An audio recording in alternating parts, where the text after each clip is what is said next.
of you who are tuning in for the very first time, Back to Farm is a program that brings to you all you need to know when it comes to farming in Nigeria and of course the world at large.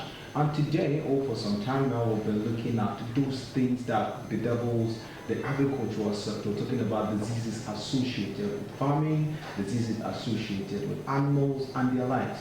And today, again, we happen to have a very big fish in the house, talking about Dr. Andrew Makida, who is the Director of Livestock Department of Agricultural Research Council of Nigeria, and of course he happens to be a Chief Veterinary Officer. You know what that means. And today we'll be talking about some few diseases that usually attacks poultry. Talking about the Newcastle disease. We're also going to be looking at avian influenza flu, that is, and then coccidiosis and also salmonellosis. So these are the things we're going to just keep you abreast and also tell you what we're going to be talking about. So sit back and relax, and of course we are going to be talking about it. Let's go on a quick break. When we return, of course, I'll be introducing our guests as we swing straight into the business of the day by discussing the problems and of course the disease that affects poultry farms. Stay tuned.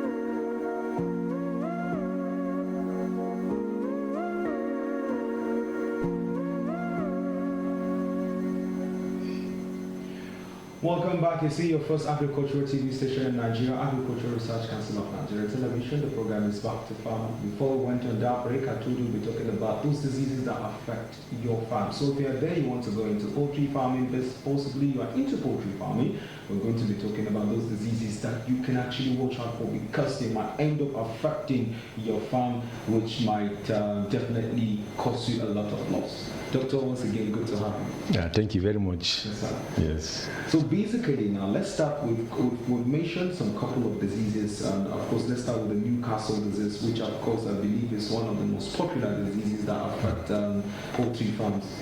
Doctor, what is virulent Newcastle disease? I hope I got it right. Virulent Newcastle disease. Thank you very much. Newcastle disease in general is a disease of domestic and wild birds caused by the Newcastle disease virus, which is a paramyxo virus. The virus was first isolated or identified in Java, and then the subsequent year, that is in 1927, it was also identified in Newcastle upon Tyne, that's in United Kingdom, and that is where the disease got its name, Newcastle. This disease is one of the poultry diseases that affects birds worldwide because it was diagnosed and then identified in almost all the continents of the world. It's one of the diseases that is also of zoonotic importance because it's transmissible to man. That is, man can get infected from the contact with the infected birds, but it's not as it's a low zoonotic disease. That is, World Animal Health Organization classified it as a low risk. It's not a high risk zoonotic disease actually. Yes. So it's one of those diseases actually that is endemic now in some countries. In fact, in Egypt, it's found out to be like common. In Nigeria also is common. In the most part of Africa, it's a common disease. But in developed countries like United States and some parts of European nations, they have done a very good work on it. So you'll find out that they have eradicated this disease. You'll hardly find it in their farms, but it's common in, let's say, developing nations. The disease is very common, Newcastle disease. Yes. You mentioned bats to be the carriers of this disease. Is it only bat that is the carrier to spread to other places, or there are other rodents or other means in which this disease spreads to places? Okay. No, what I mean, birds. Okay, birds. Yeah. Okay. It's found. Yes, it's found in the domestic birds and then wild birds. Okay, domestic birds example are our local chickens. Exotic chickens that we used to import. The ducks. The turkey. In fact, even ostriches you find in them, and then the wild birds. Like anyway, birds can also be indicated, but bat is not a bird. Bat is a mammal actually. Yes. So we don't classify it under that actually. Okay. Yes. So you find out that we have also wild birds like the wild geese, and other, even this our local wild what do you call it, chicken, that you also find in the bush, like that exactly, things like that. They also are carriers, yes. So now, this disease, what are the signs and symptoms of Newcastle in the bed, and what is basically the major treatments? For example, now someone is watching, what are those things that he sees in the bed and say, okay, Newcastle attack is in my bed, and better say, what are the precautionary measures someone can start with before he calls a professional? Yes, thank you very much for also this question. Actually, the signs of these diseases depends also on the source of infection, one, and also the pathogenicity of the virus. So that we normally see what we call velogenic symptoms or signs, and then mesogenic signs, and then lentogenic signs. These are just classified according to the virulence. That is the capacity of the virus to cause injury or harm to the farmer, to the birds, and then also depending on the, how they cause mortality on the farm. For example, when we talk of velogenic, that is highly virulent. And this is the virus, particularly we are even referring to now, the highly virulent form of Newcastle disease.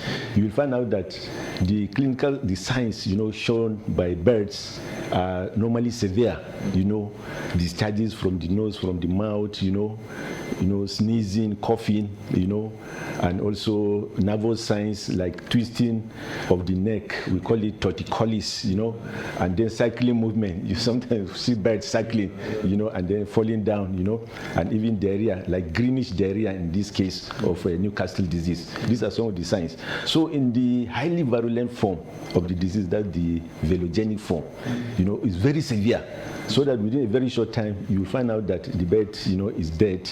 And then within a very short time, mortality may reach 100%. That is, the whole birds, on the farm will be, wiped away by the disease. But in the mesogenic form, they also show the signs, but it's in a mild form. For example, you just see reduction in the egg production, and then ruffled feathers may be ruffled, and then maybe sign of fever, very mild. Some may recover, some may die, and the mortality is not as high as the highly virulent form. So mortality may be just maybe say 10% of the flock, will die of the disease. But in the low virulent form, that's the lentogenic form, the birds will show very mild signs, and then the mortality also is very, very low, on the farm. And then you'll find out that the birds will not die as much as those that will die in the velogenic and the mesogenic forms of the disease. Okay. Yes. And now you mentioned there are cases where you tend to see some of the birds going round. Yes. Typical Nigerian, we want to maybe take a precautionary measure by maybe slaughtering the chicken. Is it eatable? Can you consume such kind of, or you can, what can be done? Is it that you can still eat it with that sort of science? Actually, what we do in cases of diseases like this Newcastle disease, you know, like I said, it's highly infectious. That is, once if you start on a farm, you know, so I rest assure you, it can easily spread to another farm also. So what we do, we don't encourage like slaughtering of a diseased animal. So what we do is to isolate, you know, the animal, you know, from the birds, also, sorry, the poultry bird, isolated from the other birds, you know, so that they don't also get infected, especially when the infection is not virulent, you know. But don't eat the meat, because you can easily get infected from eating, exactly, because it can get spread. Normally, you get the infection, for example, now, if you come in contact with the, you know, discharges from the nose, from the eyes, and even from the feces, maybe while preparing the chicken, you know, and accidentally you ingest it. You see, you can come down with the symptoms of the disease. Although in man, it may not be as severe as in birds, actually. In most cases, you'll find out that it is conjunctivitis. You know, you'll have conjunctivitis, then maybe abdominal cramps, you know, and then pains and so on and so forth. But it may not be as deadly as in the poultry birds. So that is why we said it's not allowed, we don't allow consumption, you know. So what we do is, in fact, it is even advisable that before even you start raising the birds, you know, you make arrangement for vaccination, because these are like sort of avenues, you know, to stop this disease, you know, from attacking the birds, you know. So it is those farms that we are not vaccinated ab initio. That is, you know, you start production without following the vaccination regime.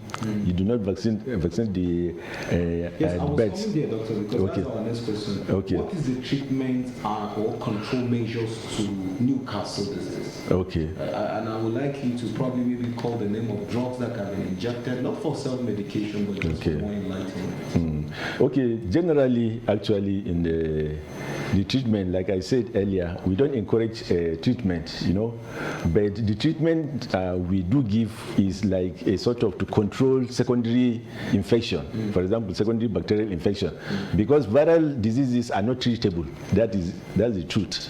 You don't treat the virus like kill the virus, you know, but you can give vaccines, you know, that is before, you know, diseases set in.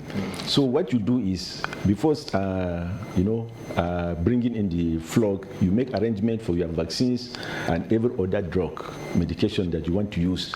Once, you know, the birds are there, then with the help of a professional, don't do the vaccination by yourself. Call a professional, either a vet, a paravet, you know, that can do that vaccination for you, you know, and then he knows, you know, the dose to be given, you know, and he also knows, you know, the regime, that is the schedules, how many weeks, you know, and so, you know, should be given, and so, you know, so that the birds now will gain immunity, so that anytime the disease comes, you know, they are protected, you know, they cannot be infected. But in case you want to, you know, like prophylaxis, we call it, you know, so that they gain that immunity if there is an outbreak, we do give antibiotics in water. Yes, you give antibiotics, you know, in water, you give them. The common ones are the oxytetracyclines, you know, you can give it in water, so that they will take it. That will also help them, you know, especially if the pathogenicity is low. That is, it's not the virulent type. It can help other birds, you know, to withstand the infection. Yes, but generally we don't encourage like treating the birds. You know, what you do is, in advanced countries, if there is any outbreak like that, they will depopulate that farm. They will not allow it to spread to other farms. Yes, but here, because like depopulate by killing. Yes, killing them. Yes, by killing them. them.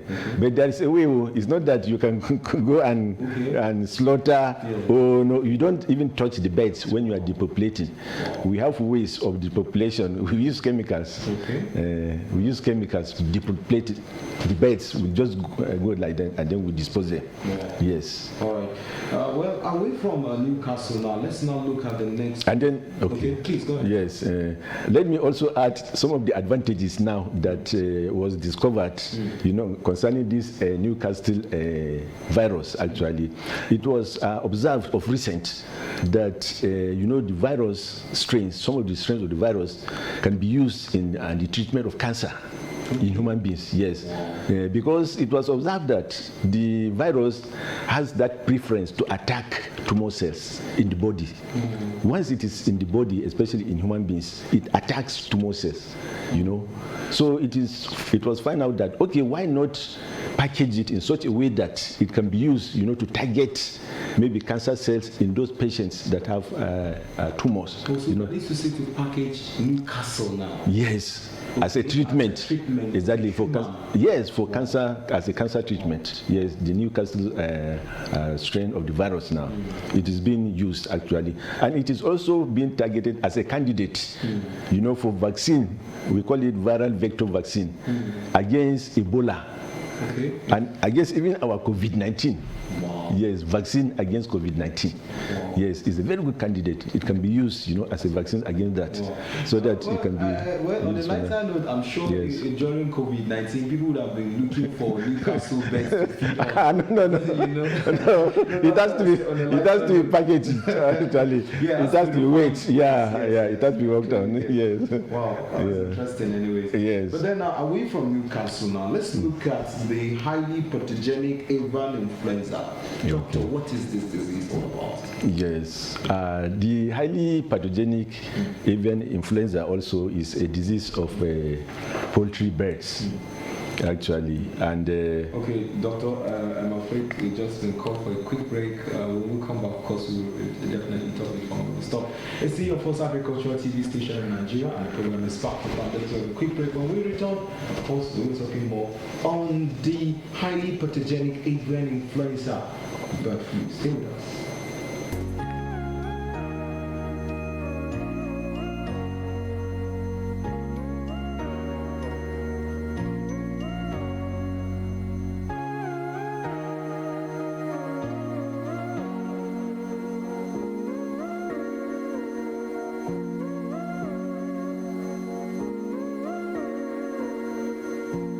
Welcome back. It's still Agricultural Research Council of Nigerian Television. The program is still back to fun here on your station. We've been talking with none other but Dr. Andrew Makida, the Director of Livestock Department of Agricultural Research Council of Nigerian Television, who happens to also be a Chief Veterinary Officer. That is the peak of it when it comes to practicing veterinary anywhere in the world.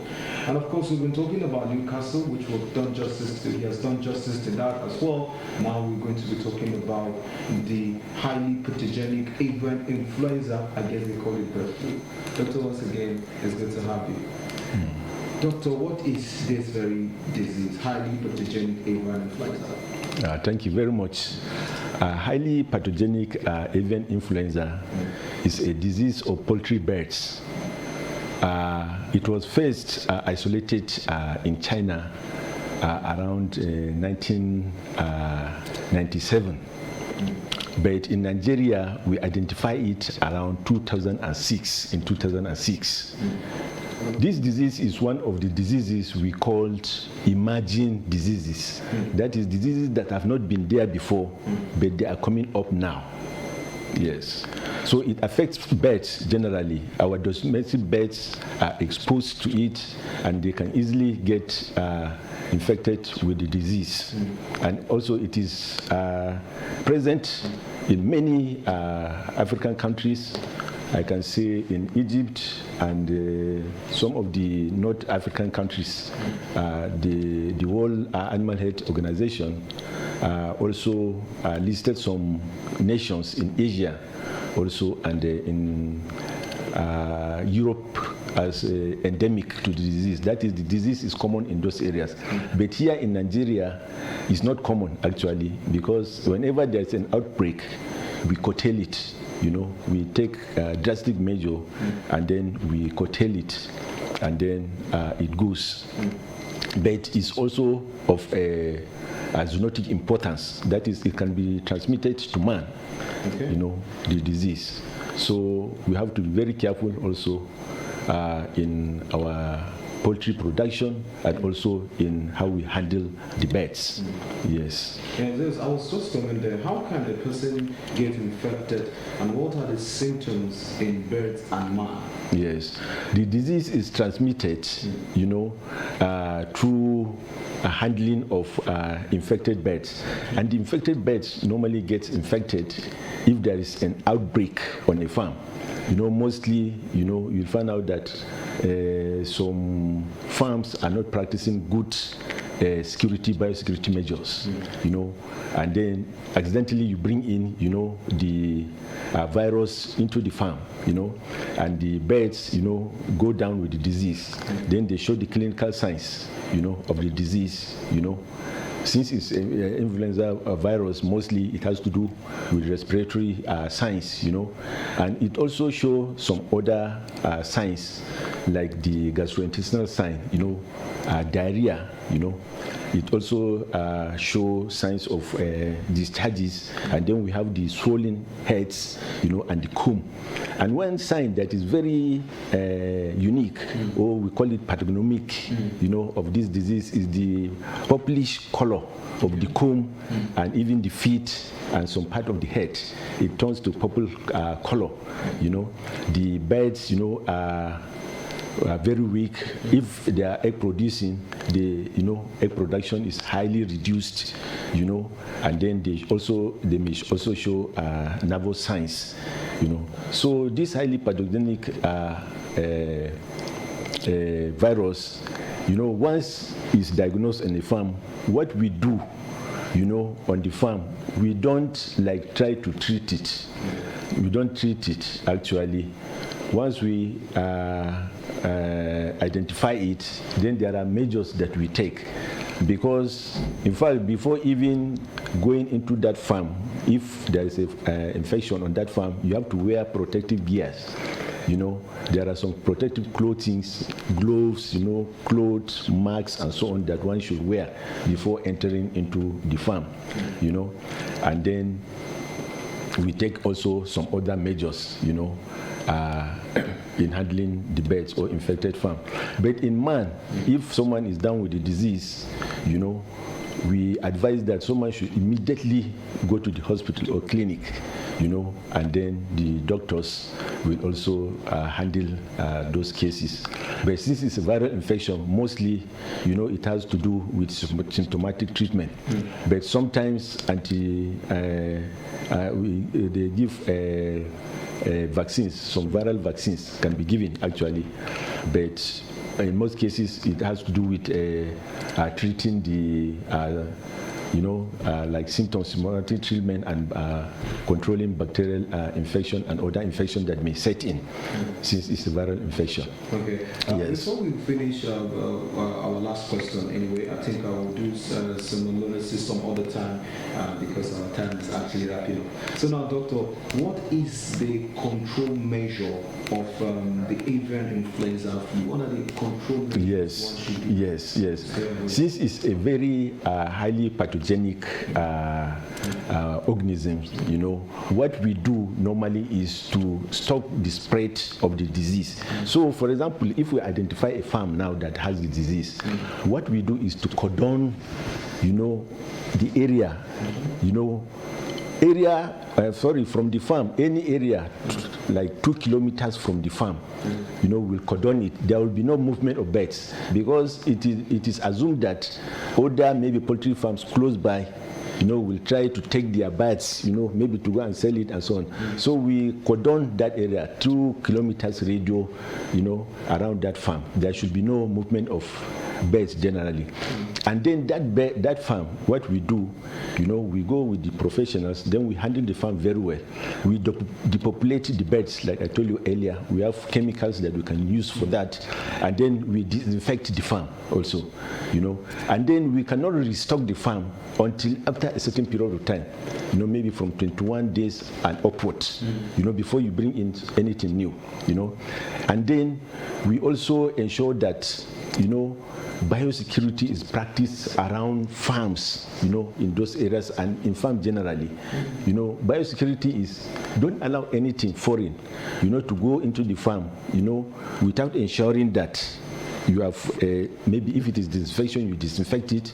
If it is something that like feed and so on, you ensure that the source of feed also is well taken care of. It's not a feed that will go, maybe they have been contaminated and so on and so forth. No, you ensure a very safe biosecurity. So these are some of the measures that you do. But in human beings also, once if you are exposed to the farm and so on, washing of hands like we do during COVID, soap with soap and water is very important. Bathing. In fact, the clothes that someone use, on the farm, when you go, you dispose it and then maybe burn it so that you can't use it, or other people cannot get infected through those items. And then all the instruments and facilities being used on the farm, you disinfect them very well. And don't, for example, borrow. Okay, I don't have so implement. Please help me with your facility. No, don't do it. A facility for a farm should be used for that farm. We don't encourage, exchange of also farm facilities. Okay. Yes. Now, Doctor, lastly, there are teeming Nigerian youth who want to venture into agriculture, and there are some who feel agriculture is basically something for the people who are not educated, according to some people. What are you going to say to Nigerians generally about livestock in general? Yes. What is the gold mine in livestock? Yes. Actually, gold mine, by projection, actually, agriculture is the next gold mine. That's the truth. Because oil, no matter how good it is, with time it will have no value, one, and then it may even finish, because now a lot of alternatives to fuel, or oil are coming up, So with time, the value will go. But agriculture is something that you cannot do. In fact, it has been there immemorial, and it will continue forever, because man must survive. Man must survive. So I encourage youths. There is a lot of opportunities in agriculture, especially animal husbandry. You can go into poultry production, sheep, goat production, and so on and so forth. You can even work on the value chains, not necessarily doing the production, but working on the value chain, add value to something, that comes from the animal product. There are a lot of opportunities for employment for the youths. But, the pride that most youths have, that is what is killing us, especially in Nigeria. They want to, stock in, and then pose, and then they feel, agriculture is for the poor, for those who don't. And you see, the truth is that it is the way, we grew up to view agriculture as if it is something that is of labor. But it's not supposed to be like that, actually. It's far, far beyond that. Agriculture is a gold mine. And in the future, it is the agriculturists now that will be the future millionaires, future, big businessmen, and also they will also control the economy with time. Yes. All right. Thank you very much, Doctor, for coming through once again. Yes. We do appreciate each time we call on you. You are always available. We do appreciate that. We don't take that for granted. Yes. Well, thank you very much. We come to the end of the program, Back to Farm, where we talk to none other but Dr. Danjuma Akida, the Director of Livestock Department of Agricultural Research Council of Nigeria. Until some other time, on behalf of the crew members who made it possible, Mr. Shea on the camera, and of course Buba as well, who is in the MCR. Thank you so much for making it possible. Until some other time, my name is Joshua Shah. Bye for now.